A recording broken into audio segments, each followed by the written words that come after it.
So we have Rick Joyner, and it's hard for me to describe Rick Joyner to people that might not know who he is. But in this video, he's wearing a Harley Davidson jacket where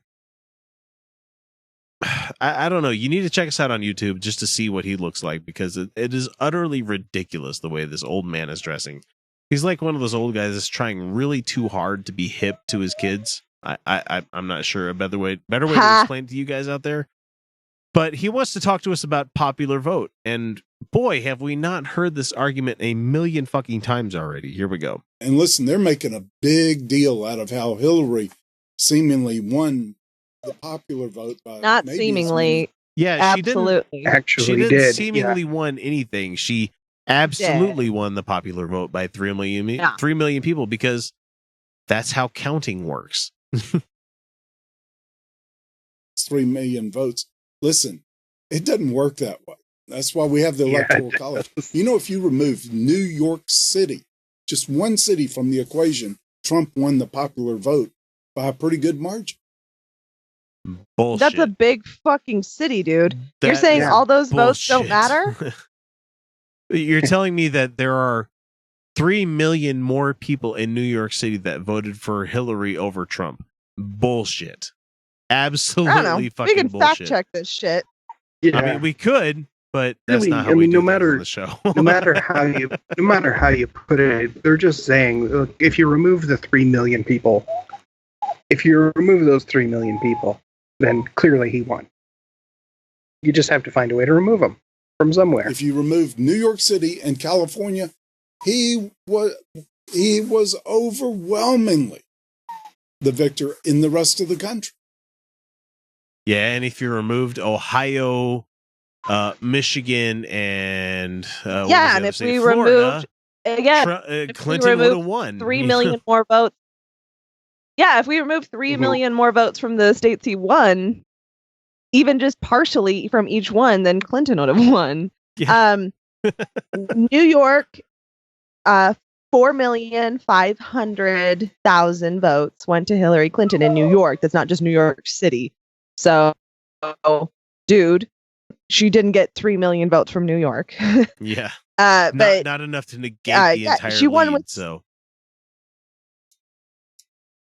Yeah, exactly. And also, go fuck yourself. Those votes still count less than every single vote in Wyoming because of your goddamn electoral college. Yeah, I think for us to be a quote-unquote constitutional republic, we need to evolve a bit as a country. Or the very, very least, bare minimum, the electoral college needs to go away. Needs to be not even go away, but it needs to be updated. It needs to be revised. Yeah, and for the fact that the electoral college is supposed to protect us, properly reflected. It's supposed to protect us from, people like Donald Trump coming in, and it's not. Mm-hmm.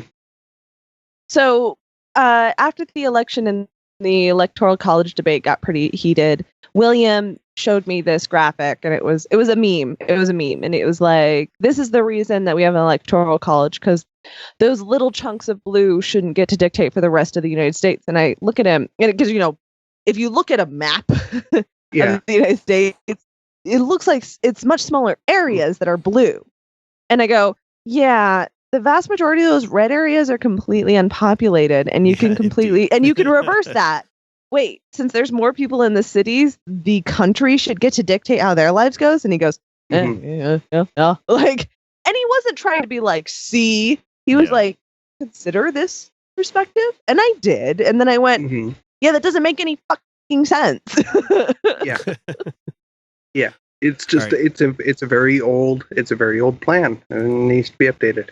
Let's let Rick continue. It was a very old plan. Basically said the people should be allowed to decide the election ultimately. All right, let's let Mr. Joyner continue on here. As far as the popular vote. Now, that's why they have the Electoral College, so that one city won't dominate the whole country with its political views. I think New York City went 80% for Hillary, less 17% or so for Trump. And there's several million votes cast there. But that was the margin just in that one city. Here's the thing, Mr. Joyner. If 90% of the fucking United States population was in one city, and I'm going hypothetical here. Yes, I understand that. Mm-hmm. If 90% of the people lived in a one city kind of situation, either LA or New York City, which if you consult any movie are the two fucking epicenters of the fucking universe.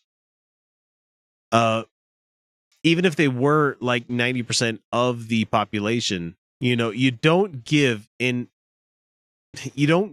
places that don't have as much population more credence, as Felicia was saying, to electing people. You don't give Wyoming extra fucking weight just because, you know, they're a landmass.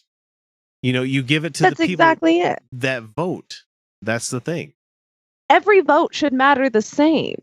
And the fact of the matter is that, yeah, more people live in cities. And they do that for a lot of reasons. That's kind of the way it's always been with humanity. And not to say that the rural votes don't matter. They do. But the fact of the matter is that they don't matter more. Yeah, indeed. But I would let Rick Joyner finish, but I don't care. I honestly don't want to hear anything else. His point is invalid. His point is entirely invalid. For trying to say that, you know, if you exclude LA and you exclude New York City, what about the rest of New York? What about the rest of California? You know, there's a lot more there than just, you know, your two major population centers, which make up a huge fucking percentage of the, you know, capital of the United States of America. The GDP comes from a lot of those like states, a lot of those cities, you know. And on the state level elections, my vote on the state level in Utah, my vote matters as much as somebody in Manti, Utah. It matters as much, which is fair, you know. That's the way it should be. My vote still counts, and the fact of the matter is that my vote does not count in the presidential, and that's despicable. Oh, it's electoral college. And Romney, of the people who voted in Utah, which was terrible in, like, it was a very low percentage in the 2012 election. Yeah. 75% of people voted for Romney. Who voted? It still works out to not the majority of Utahns still didn't vote for Romney because of the people who didn't vote. But what's the point? What's the point? Why do we vote? This year, 84% of the population of Utah came out to vote. Good job, Utah. Well done. Only 45% of them voted for Donald Trump. Man. Yeah. It's really low. Only 45% of the people who voted for Donald Trump. That means he didn't even get the majority of people who voted in one of the most, you know, conservative states in the fucking union. Also, everyone who voted for Evan McMullin, and also I kind of like Evan McMullin as a conservative. I think he's a pretty ethical conservative. But come on, guys, make the hard choices. Pick Hillary Clinton. Go fuck yourself. It's not like voting Dale Shaughnessy, which people listening outside of Utah might be wondering who this guy is. He's so insane. He kicked an owl, you guys. He kicked an owl. I don't know. He's just crazy, and he's just crazy enough for a cabinet appointment right now. Kyle, right now, you have a puppy in your arms that you rock to sleep like a baby. Mm-hmm. How do you like that happy. Fourth kid? I am so happy. They grow up much faster than kids.